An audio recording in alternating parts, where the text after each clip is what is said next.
Situé dans le 9e arrondissement de la capitale, l'hôpital général de Kombo-Matari fait partie des chantiers prioritaires du gouvernement, tout comme celui de Patra à Pointe-Noire. Rendre opérationnels dans les délais les deux hôpitaux généraux ayant de fortes capacités d'accueil, tel est l'objectif que s'est fixé le gouvernement. Un objectif noté comme urgence numéro 1 inscrit au titre des recommandations du 2e séminaire gouvernemental tenu à Brazzaville les 17 et 18 septembre 2021. En effectuant le déplacement d'un Kombo ce vendredi matin, le chef du gouvernement a voulu se rassurer du processus d'opérationnalisation et d'ouverture prochaine de cet hôpital général et de se rendre compte que les rapports qui lui parviennent dans son bureau de l'hôtel de la Primature sont bel et bien conformes à la réalité. Où en sommes-nous avec ce projet qui doit rapprocher les soins de santé le plus près des populations? L'état des lieux a été fait au Premier ministre par le chef du projet, Dr Michel Sapoulou. Après avoir suivi la présentation de ce projet, le chef du gouvernement a eu droit à une visite guidée des différents services qui composent cette institution hospitalière déjà équipée et qui sera bientôt rendue disponible au grand public. Gilbert Mokoki, ministre de la Santé et de la Population. Le Premier ministre avait pour but de constater que les rapports qui lui sont faits sont vrais. Il a effectivement constaté, et vous avez suivi le compte rendu du chef de projet, que du point de vue infrastructure et équipement, nous sommes au niveau de 60% des réalisations. Et qu'aujourd'hui, on attendait le branchement de l'électricité, les appareils qui sont équipés là-bas avec le réseau de EDC. Ce travail est déjà presque fait, mais il reste à le finaliser. Les Brésiliens attendent le rapport technique d'installation, de branchement. Comme ça, leur expert qui viendra du Brésil pour faire le paramétrage et des réseaux et aussi de tous les équipements techniques qui sont là-bas. Ça, c'est un. Mais nous avons aussi un travail de finition au plan institutionnel. Il faut faire aboutir les textes qui créent ces deux hôpitaux. Troisièmement, nous avons un travail de mise en place de la ressource humaine. Il n'y aura pas d'avenir prospère pour le Congo sans un peuple en bonne santé, avait dit le Premier ministre devant les députés, présentant le programme d'action du gouvernement. Il est allé le réaffirmer au personnel du CHU, le centre hospitalier universitaire de Brazzaville, deuxième étape de sa visite de terrain. Au CHU donc, Anatole Kolini Makosso a d'abord visité les services des admissions, de réanimation, des urgences, cette sorte de porte d'entrée de l'hôpital et des malades atteints du Covid-19. Hôpital de 3e niveau de la pyramide sanitaire du pays, ce plus grand centre hospitalier ne jouit malheureusement pas de la meilleure des réputations qui soit.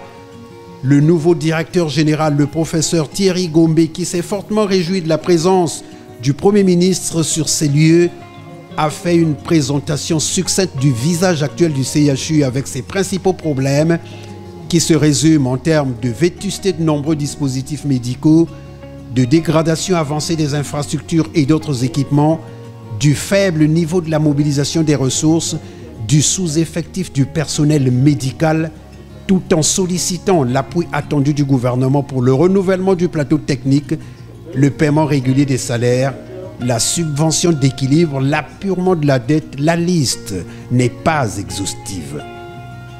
Dans son adresse à l'ensemble du personnel, le chef du gouvernement s'est dit heureux de voir le CHU s'autogérer en ayant à sa tête un cadre maison.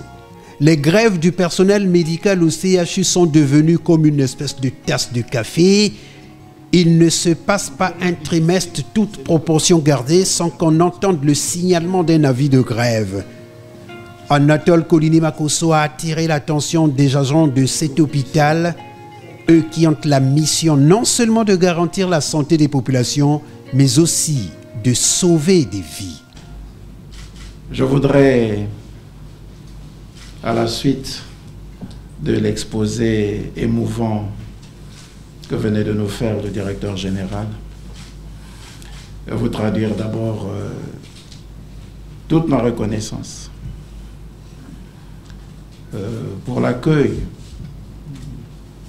Ce serait peu dire, mais surtout pour tout votre investissement, tout le travail que vous faites pour garantir la santé des Congolais.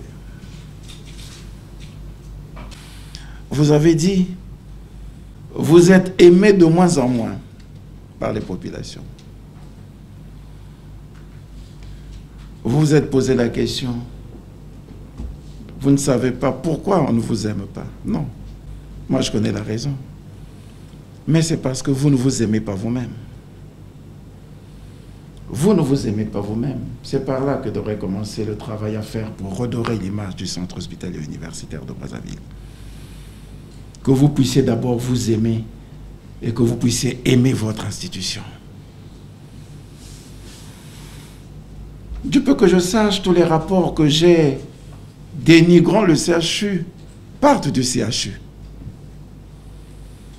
Ce sont les cadres du CHU qui donnent des mauvaises nouvelles du CHU à nous qui sommes loin du CHU. On ne vient pas les découvrir ici. Où que nous soyons, nous écoutons les rapports, nous écoutons les réactions, nous écoutons les critiques qui viennent de vous-même. La mission qui est la vôtre est de sauver les vies. Dialoguons pour garantir le droit à la vie de nos compatriotes. Ce n'est pas en arrêtant le travail, pour une raison ou une autre. Là où nous avons engagé le dialogue, vous avez repris le travail. Est-ce que chacun de vous a réfléchi au nombre de patients qui ont trouvé la mort du fait de notre grève, de notre arrêt de travail? Au nombre de parents, parce qu'ils n'ont pas pu être soignés. Est-ce que nous pouvons réparer ce dommage? Nous ne pouvons pas le réparer. C'est trop tard. À cause de nous. Ça devrait nous faire mal. Ça devrait nous faire réfléchir. Et ça doit nous amener à dire que plus jamais ça en milieu hospitalier, quel que soit le problème. Faisons l'effort, chers compatriotes. Vous avez entre vos mains la santé et la vie des Congolais. On vous demande peut-être un peu trop, mais c'est justement à vous qu'on doit demander davantage. Parce que c'est vous qui avez entre vos mains notre vie et notre destin. Nous comptons sur vous pour que ces choses ne se reproduisent plus. Il faut qu'on termine par des notes d'espoir. Oui, parce que nous sommes conscients des conditions difficiles dans lesquelles vous travaillez, de l'image que renvoie désormais le CHU, et qu'il faut réhabiliter, qu'il faut moderniser. On a tenté toutes les expériences. Le gouvernement a écouté votre cri de cœur. Vous avez voulu vous-même que les Congolais se réapproprient leurs outils.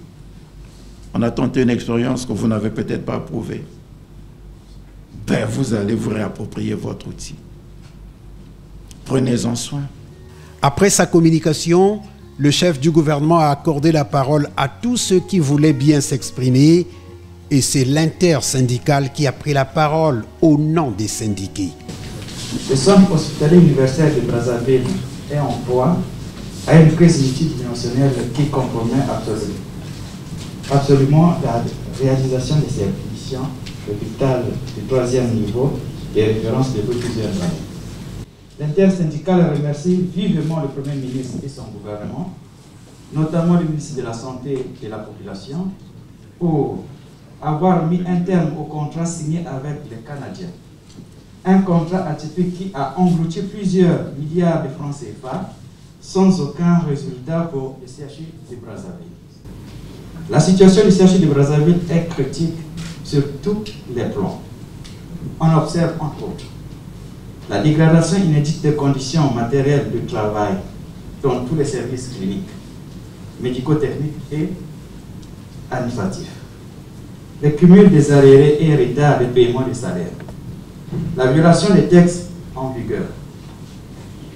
Eu égard à ce qui précède, l'intersyndicale demande le renouvellement et la modernisation des plateaux techniques, l'amélioration des circuits d'approvisionnement en médicaments et consommables biomédicaux, la signature d'un protocole d'accord fixant les modalités et l'échéancier de virement des arriérés de salaire des travailleurs du CHU de Brazzaville, ainsi que la concomitance du paiement des salaires avec les fonctions des fonctionnaires, la modernisation des infrastructures, la révision de l'organigramme du CHU de Brazzaville, la réintégration du camarade Kouama Bienvenu Victor, président de l'intersyndicale, abusivement licencié par l'équipe canadienne le 5 octobre 2020.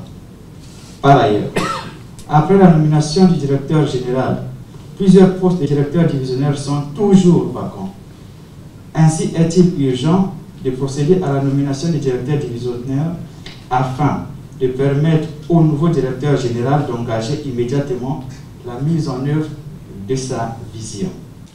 Merci beaucoup. Merci. Tout y est consigné, non? Oui, nous ne sommes pas concertés que nous avons dit la même chose. Vrai ou faux? Vous avez donc la preuve que c'est des préoccupations qui sont connues de votre gouvernement. Donc nous regardons dans la même direction. Marchons d'un même pas à l'ensemble. Serrons-nous les coudes pour avancer, pour réussir. Tout ce que vous avez dit ne peut pas se faire si il n'y a pas une conscience professionnelle, s'il n'y a pas d'éthique au niveau du CHU. Le gouvernement place les questions de santé au centre de ses priorités, car rien de possible ne peut se faire sans un peuple en bonne santé.